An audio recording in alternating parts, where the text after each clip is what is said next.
श्रीराम समर्थ गोपाल कृष्ण भगवान की जय। कुंडलिनी जागृतीमध्ये गुरूंचे महत्त्व। आपल्याला गुरूंपासून जर शक्तिपाताद्वारे त्यांच्या शक्तीचा लाभ झाला तरच साधकाचा प्रवास सुरळीत होतो। म्हणून गुरुची आवश्यकता आहे, त्याचं महत्त्व आहे, त्याची थोरवी आहे। ज्ञान मार्ग असो, नाम मार्ग असो किंवा कुंडलिनी जागृत करणारा मार्ग असो, या सर्व मार्गांमध्ये गुरूंनी शक्तिपात करावा लागतो आणि तो शक्तिपात केल्याशिवाय आपलं सामर्थ्य आपल्या शिष्याला, आपल्या भक्ताला दिल्याशिवाय त्या भक्ताची किंवा शिष्याची प्रगती होऊ शकत नाही। आता कुंडलिनी जागृत झाली आहे, याची काही लक्षणं आहेत का ती आता आपण बघूया। ज्यावेळेला आपण निरनिराळ्या पद्धतीची योगासनं करतो, ज्यावेळेला आसन स्थिर होतं, उडियान बंध, मूल बंध आणि जालंधर बंध हे तीन बंध आपोआप लागतात। जीभ खेचरी मुद्रेप्रमाणे आत जाऊ लागते। शरीरामध्ये इतकं चैतन्य किंवा स्फूर्ती निर्माण होते की एका जागी स्थिर बसणे अशक्य होते। हातपाय काहीतरी करण्यासाठी स्फुरण पाहू लागतात। कोणीतरी आपल्याला खेचतंय की काय असं वाटू लागतं। असं जेव्हा घडतं तेव्हा समजावं की आपल्या आतमध्ये काहीतरी शक्ती जागृत झालेली आहे, ती कुंडलिनीच आहे हे मात्र ठामपणे सांगता येणार नाही, परंतु कुठल्या तरी शक्तीचा संचार आपल्या शरीरामध्ये निश्चितपणे झालेला आहे याची जाणीव आपल्याला होते। आसन स्थिर होतं, दृढ होतं आणि आपली दृष्टी जी असते ती भ्रूमध्यावर म्हणजे दोन्ही भुवयांच्या मध्ये स्थिर होते। मन शून्य होऊन जातं आणि श्वासोश्वास शांत होतो। त्यावेळेला निश्चित समजावं की आपल्यामध्ये शक्ती जागृत झाली आहे। प्राणवायूचा ओघ मूलाधार चक्रापासून म्हणजे आपण बसतो त्या आपल्या आसनापासून ते डोक्यापर्यंत सहस्राधार चक्रापर्यंत प्रवाहित झाला आहे असं वाटतं, भासतं। आपण न करता आपोआप आपल्या मनामध्ये प्रणवाचा म्हणजेच ओंकाराचा जप सुरू होतो किंवा अजपा जप म्हणजे सोहमचा जप सुरू होतो। नाना तऱ्हेचे सुखाचे अनुभव आपल्याला येऊ लागतात। मन प्रसन्न होतं, चित्त एकाग्र होतं। ही सगळी शक्ती जागृत झाल्याची लक्षणे आहेत। नाना प्रकारचे नाद आपल्याला ऐकू येतात, त्यांना अनाहत नाद असं म्हणतो आपण, की जे आतमध्येच आपल्याला ऐकू येतात, कुणी ते मुद्दाम निर्माण करत नाही। उदाहरणार्थ ओंकाराचा ध्वनी ऐकू येतो, बासरी वादन ऐकू येतं, घंटानाद ऐकू येतो। अशा प्रकारचे नाद आपल्याला आपोआप ऐकू येतात। मेरुदंड म्हणजे पाठीचा कणा, यामध्ये काही स्पंदनं जाणवतात, कंपनं जाणवतात आपलं शरीर शून्य झालेलं आहे किंवा शरीरच नाही असं वाटू लागतं. आपण शून्यामध्ये हरवून जातो. डोळे उघडायचा प्रयत्न केला तरी सुद्धा डोळे उघडू नये असं वाटतं. शरीरातून एक प्रकारचा विद्युत प्रवाह वाहतो आहे की काय, किंवा आपल्या शरीरातून बाहेर पडतोय की काय असंही आपल्याला जाणवतं. ही सर्व त्या शक्ती जागृतीची लक्षणे आहेत. शरीर काही वेळेला अत्यंत जड होतं, निश्चेष्ट पडतं, किंवा काही वेळेला अत्यंत गतिमान होतं आणि भराभरा हालचाली करू लागतं. नाना प्रकारचे प्राणायाम आपोआप होऊ लागतात. नाना प्रकारची आसनं, नाना प्रकारच्या बंध मुद्रा आपोआप घडू लागतात. काही वेळेला माणसं त्या आनंदाच्या भरामध्ये नाचू लागतात, गाऊ लागतात. ज्याने कधी शास्त्रीय संगीत शिकलेलं नाही असा माणूस देखील राग गाऊ लागतो. ज्याने नृत्य शिकलेलं नाही तो नृत्य करू लागतो. ज्याला संस्कृतचा गंध नाही तो मनुष्य संस्कृतमधील मंत्र आणि त्यांचा उच्चार करू लागतो.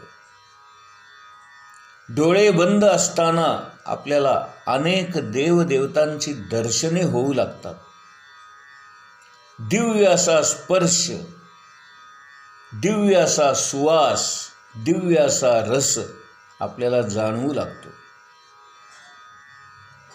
आपल्या मनातले संशय नाहीसे होतात, संभ्रम नाहीसे होतात, मनातले प्रश्न नाहीसे होतात, अज्ञान नाहीसं होतं आणि ज्ञानप्राप्ती झालेली आहे की काय असा आपल्याला भास होऊ लागतो.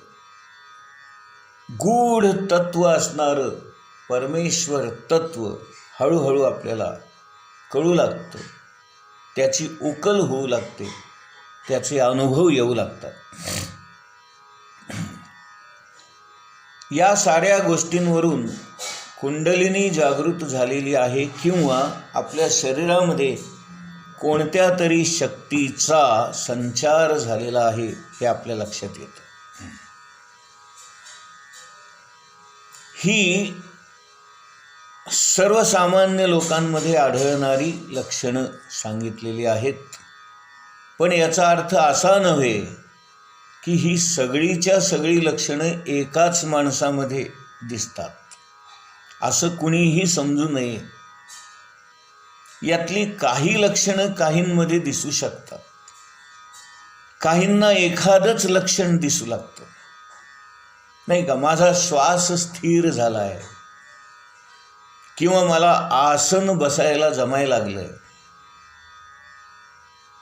किंवा मला अनाहत नाद ऐकू येऊ लागला आहे, किंवा मला डोळे बंद केलं तरी प्रकाश दिसू लागला आहे, सुवास येऊ लागला आहे.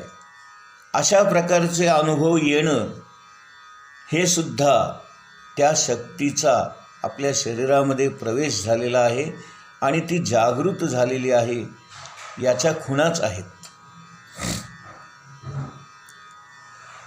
ज्याप्रमाणे आपल्या मनामध्ये असणारी सुप्त शक्ती जागृत होते तसं आणि पूर्वसंस्कारानुसार ही महाशक्ती किंवा कुंडलिनी आपल्या शरीरामध्ये संचार करते.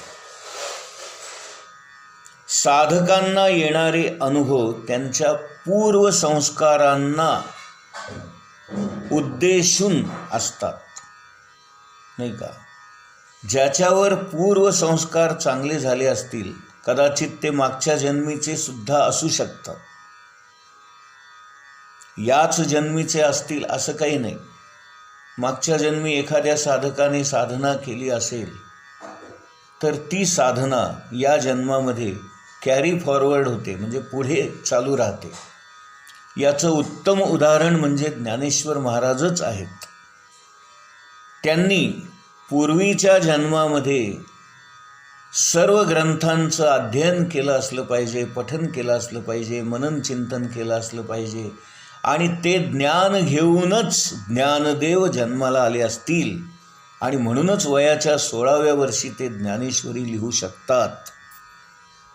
अन्यथा 16 वर्षाच्या मुलाला काय समजतंय आजकाल? तुम्ही विचार करा. आपली पण मुलं आहेत घरोघरी. आपल्या मुलांना काय समजतंय? आपली मुलं 25शीला येईपर्यंत सुद्धा आपण गद्धे 25शी म्हणून त्याचा उल्लेख करतो. म्हणजे 25शीपर्यंत माणसं गाढवासारखीच वागतात. त्याला मराठीमध्ये सुंदर शब्द आहे, गद्धे 25शी. जर ही अशी अवस्था आजकालच्या तरुणांची आहे तर ज्ञानेश्वर महाराजांनी 16व्या वर्षी हा एवढा मोठा प्रचंड ग्रंथ लिहिला, हे काही या जन्मातलं आहे का हो? नाही, ते निश्चितच मागच्या जन्मातलं आहे. त्यांची मागच्या जन्मातली साधना किंवा अनेक जन्मातली साधना एकत्रित होऊन त्याचं फळ त्यांना या जन्मी ज्ञानेश्वर महाराज म्हणून जेव्हा ते जन्माला आले तेव्हा त्यांना त्याचं फळ मिळालेलं आहे. म्हणून साईबाबांचं वाक्य या ठिकाणी अत्यंत महत्त्वाचं आहे, सबुरी का फल मीठा. तुम्ही सबुरी ठेवा, वाट पहा, फळ मिळणार. ते काही तुमच्यापासून लांब जाणार नाही. ज्याने जे कर्म केलेले आहे त्याला त्याचं फळ निश्चितपणे मिळणार. फक्त केव्हा मिळणार, कधी मिळणार, कुठे मिळणार, कसं मिळणार, कुणामार्फत मिळणार, या सगळ्या गोष्टी आपल्याला माहीत नसतात. परंतु ते फळ निश्चितपणे ज्याचं त्यालाच मिळतं. आणि भगवद्गीतेचा हाच मोठा सिद्धांत आहे. कर्मण्येवाधिकारस्ते मा फलेषु कदाचन हे भगवंतांनी सांगितल्यानंतर पुढे ते म्हणतात की अर्जुना, कर्म करणं हाच तुझा अधिकार आहे. तुला फळ काय द्यायचं, किती द्यायचं, कसं द्यायचं ते सगळं मी ठरवतो, असं भगवंत म्हणतात. यावरून आपल्याला हे समजून घ्यायचं आहे की ज्याने जे आणि जसं कर्म केलं त्याला तसं फळ निश्चित मिळणार. कदाचित आजच मिळेल, कदाचित उद्या मिळेल, कदाचित पुढच्या आठवड्यात मिळेल, कदाचित पुढच्या वर्षी मिळेल, कदाचित पुढच्या जन्मी मिळेल.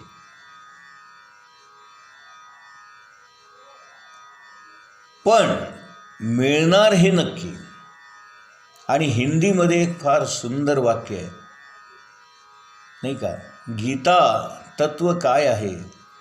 जैसे कर्म करेगा वैसे फल देगा भगवान, ये है गीता का ज्ञान, ये है गीता का ज्ञान, असं हिंदीमध्ये म्हटलं जातं. तुम्ही जसं कर्म कराल तसं तुम्हाला फळ मिळणार आहे. म्हणून कुंडलिनी जागृती होणं हे सुद्धा फळ आहे. त्या माणसाची साधना किती झालेली आहे, तपश्चर्या किती झालेली आहे, त्याने आसनं किती काळ केलेली आहेत, तो आसनांमध्ये किती स्थिरत्व प्राप्त करू शकला आहे, त्याने प्राणायामाचा अभ्यास किती केला आहे, तो श्वास किती काळ रोखून धरू शकतो, त्याचा अभ्यास किती आहे, त्याचं लोकांमध्ये उठबस कशी आहे, त्याचं आचरण कसं आहे, त्याचं वागणं बोलणं कसं आहे, तो लोकांशी कसा वागतो, कसा बोलतो, ही सगळी तुमची कर्म आहेत. आणि या कर्मातूनच तुमचं हे फळ कुंडलिनी जागृती मिळणार आहे, हे लक्षात घ्या. उगीच मी बसलो आणि माझी कुंडली जागृत झाली असं होत नाही. आणि कुणीही तसं समजू नये, इतकं सोपं नाही आहे ते.